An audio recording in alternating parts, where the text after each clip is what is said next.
2 বছর ছুটিয়ে প্রেম করার পর যখন দেখছি আমাদের পরিবারের কেউ এই সম্পর্ক মেনে নিবে না, তখন বাধ্য হয়ে আমি আর অনু পালিয়ে বিয়ে করছি।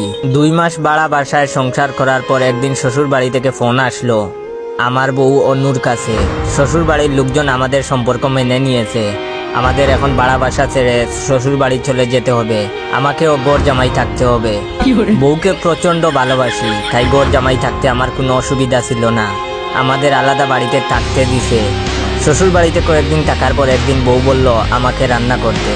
বউকে মারাত্মক ভালোবাসি, তাছাড়া মেয়েটা আমার সাথে আমার উপর ভরসা করে নিজের বাসা থেকে পালিয়ে এসেছিল, তার যেন কোনো কষ্ট না হয় সেদিকে আমাকে খেয়াল রাখতে হবে। তাই রান্না না পারার সত্ত্বেও রান্না করলাম, মানচিত্রের মতো রুটি বানিয়েছিলাম। বউ রুটি হাতে নিয়ে হাসতে হাসতে মজা করে রুটি দিয়ে আমার মাথায় বাড়ি দিয়েছিল। এত শক্ত রুটি হয়েছিল যে আমার মাথা ফেটে গেছিল। যাক, সেই সব কথা। এভাবে বেশ কয়েকদিন যাওয়ার পর বউ বলে কাপড় ধুইতে ভালো লাগে না, কষ্ট হয়, ওয়াশিং মেশিন লাগবে। আমি এনে দিয়েছি। অনু ইদানিং প্রায় বলে রান্না করতে তার ভালো লাগে না, কষ্ট হয়। প্রতিদিন এমন কথা শুনতে শুনতে আমার বিরক্ত এসে গেছে, অলস হয়ে গেছে। অনুর কষ্ট কমানোর জন্য অনেক ভেবে চিন্তে একটা উপায় বের করলাম। বউয়ের কষ্ট কমানোর জন্য বউকে না জানিয়ে আমি সুমাইয়া নামের একজনকে বিয়ে করে বউকে সারপ্রাইজ দিতে বাসায় নিয়ে এসেছি। সুমাইয়ার সাথে পরিচয় করিয়ে দেওয়ার পর অনু পরপর 3 বার ফিট হয়ে গেছে।